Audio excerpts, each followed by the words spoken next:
Selamat pagi Bu Un dan teman-teman semuanya. Saya Vita Wianingsih, menindaklanjut hasil evaluasi dan arahan pada pertemuan hari Sabtu lalu.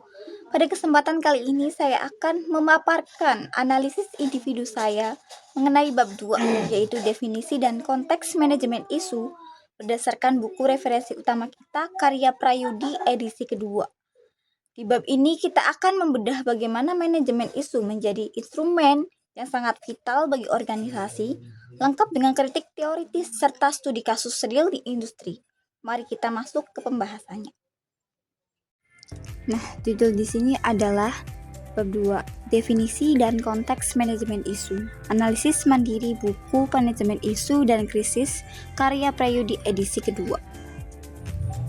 Memasuki konsep dasar, penting bagi kita untuk melacak akar historisnya. Konsep manajemen isu ini sebenarnya bukan hal yang baru karena sudah pertama kali dicetuskan oleh W. Howard Cass sejak tahun 1976. Kehadiran fungsi ini awalnya dipicu sebagai bentuk kritik atas sikap korporasi di masa itu yang cenderung gagap, sangat defensif, bahkan reaktif saat dihantam oleh tekanan publik. Gagasan utama dari case ini adalah bagaimana kita bisa menggeser gaya komunikasi yang kaku tersebut menjadi sebuah manajemen respons yang jauh lebih proaktif dan taktis dalam menghadapi dinamika lingkungan eksternal. Lalu bagaimana isu bisa didefinisikan? Berdasarkan pemikiran Prayudi, isu itu muncul ke permukaan karena adanya kesenjangan yang disebut dengan expectational gap dalam relasi organisasi dengan publiknya. Sederhananya, terjadi jarak yang semakin melebar antara tindakan nyata yang dilakukan oleh perusahaan dengan apa yang sebenarnya diharapkan atau diekspektasikan oleh para pemangku kepentingan atau stakeholders.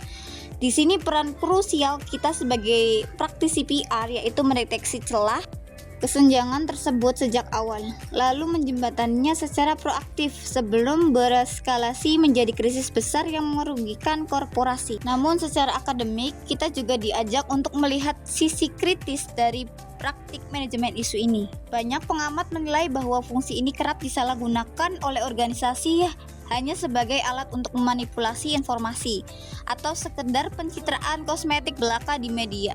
Contoh nyata yang paling sering kita temui di lapangan adalah fenomena greenwashing. Ini adalah sebuah kondisi manipulatif di mana organisasi gencar sekali mengkampanyekan kepedulian sosial atau lingkungan mereka di media massa. Namun di sisi lain, manajemen menolak keras untuk mengubah kebijakan internal operasional mereka yang nyata-nyata merugikan publik. Prinsip utama yang ditekan di bab ini adalah manajemen isu yang otentik itu harus berbasis pada keselarasan tindakan nyata, bukan sekedar memoles pesan komunikasi.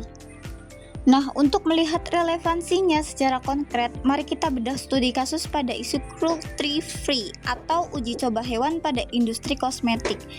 Isu ini dikategorikan sebagai isu advokasi yang digerakkan secara masif oleh LSM eksternal selaku pemangku kepentingan. Berdasarkan landasan teori di bab 2 ini, jika praktisi PR di perusahaan kosmetik hanya sibuk merilis bantahan normatif atau membuat pernyataan retoris di media tanpa ada tindakan nyata dari pihak manajemen untuk menghentikan uji coba pada hewan, maka komunikasi tersebut valid disebut sebagai tindakan greenwashing. Kesimpulan penting dari bab 2 ini adalah manajemen isu yang otentik harus berbasis pada keselarasan tindakan nyata dengan nilai publik, bukan memanipulasi pesan semata. Demikian pemaparan materi dari bab 2 dari saya. Saya sangat mengharapkan masukan saran serta kritik membangun dari Bu Uun agar pemahaman saya di mata kuliah ini bisa mendalam. Terima kasih dan salam komunikasi.